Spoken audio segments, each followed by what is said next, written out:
show everybody it's not just a Ferguson issue. This is an everywhere issue, so we're going to be everywhere. Justice! No peace! No justice! In the last 100 days, I've been tear gassed, I've been pepper sprayed, I've been hit with batons, I've been arrested all for peacefully protesting. Mike Brown means we got to fight back! People get shot all across the country, but when you put that in one location, then it's more easily readable, and it's just symbolic for what's been happening for a very long time. We will continue to fight. The marches will not mysteriously stop. We're not going to go away. We're going to keep fighting. It could happen at any moment now. The grand jury waits to deliver its decision on the shooting of Mike Brown. Ferguson is waiting. Missouri is waiting. The National Guard troops are prepared, and other major cities around America are also paying attention because they too fear there will be problems in their own city. Who is on the ground trying to keep the peace in Ferguson, Missouri, and who is there trying to stir things up? Those are the questions we need to ask. Let us now welcome to MidPoint. He is pastor at the Flood Christian Church in Ferguson, Missouri. Also chapter president of the National Action Network, Reverend Carlton Lee joins us. Reverend, thank you so much for being here. Hello, thank you so much for having me. Reverend, do you see it as your responsibility to keep the peace in Ferguson, Missouri, and be a leader in making sure that violence does not happen? Absolutely. That's what we have been doing since August the 9th, and we will continue to do so. I have to then ask, because you held a press conference recently, you were involved in a press conference where there were T-shirts being worn that said, "Arrest him now," that spoke to Darren Wilson. This was before, of course, the grand jury issued their statement. We've not heard from them yet. Do you actually believe that wearing a T-shirt saying, "Arrest him now," will help to keep the peace?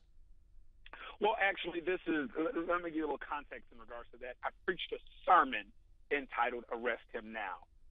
And when I preached that sermon, that's where the shirts came in from. But yes, we do think that will be extremely peaceful. People are asking for justice, whichever that may be, however that looks. We're asking for justice to be served upon a killer. And so we're asking that we're saying that if it was anyone else, there would not be a cause for a grand jury. There's enough probable cause to charge Officer Wilson with the murder of Michael Brown. Actually, Reverend, I do have to correct you on a few things. First of all, you will agree that he is an alleged killer here. He is not a killer as of this point yet. He has not been adjudicated guilty. And let me also point out that with regard to the grand jury process, it is part of the Founding Fathers' idea to have the grand jury so the witnesses can testify not in public but in private. And many times grand juries find out the truth because public statements made many times change behind doors in a grand jury. So would you not agree that in order to keep things down and to keep the peace, this should be kept as private as possible and to stay away from the prying eyes of the media and those who are seeking to make a problem in Ferguson? Okay, let me correct you on something real quick. Please. A prosecutor has enough evidence. They don't have to have a grand jury. That's kind of like a punk thing, like in football. So what it seems that McCullough has done is he's passed the baton over to someone else as to say, I have washed my hands of this situation. So if there comes back with a non-indictment, he in turn can say, hey, listen, I had nothing to do with it. I took it to the grand jury. This is what the grand jury has decided to do from here. But legally, a grand jury is legal. Let me finish real We quick. have about a minute 30. Please go ahead.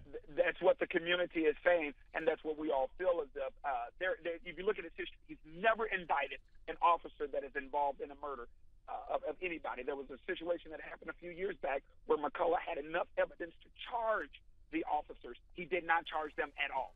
But would you not agree that there is a tremendous amount of question about the evidence because already there have been changes in stories of witnesses? Well, then why can't we take that to court and let the court decide that versus a grand jury who has absolutely no they don't have any legal experience in doing something like that? Well, but that's how the grand jury is set up. That's how the grand jury is set up in each state, for these people to be able to look at the evidence impartially and to do it privately. If I was to go and commit a murder, there would not be a cause for a grand jury at all. It would be enough to charge me with evidence. If they have upwards 7+ witnesses to come in and say, hey, listen, this is what I saw, this is what the videotape saw, this is what the videotape shows, and so on and so forth, countless. Okay, but outside of that, Reverend, I've only got about 30 seconds left. Are you then telling people in the community to stay quiet, stay calm, and not riot if indeed the case from the grand jury says there are no charges to be brought? Would you tell them to be peaceful? I am telling everybody to be peaceful throughout this whole process. The family has been saying the same exact thing. I've been echoing the same exact thing, and the attorneys for the family has been saying the same thing. We are looking for peace. We don't want any type of disruption of any kind. We just want peace. Okay, that is the single most important thing. Reverend Carlton Lee, we appreciate your candor. I'm sure we'll speak again. Thank you for your time. Thank you so much. When we come back on the other side, it is still Ferguson, Missouri, and what others are seeing on the ground. Next on MidPoint.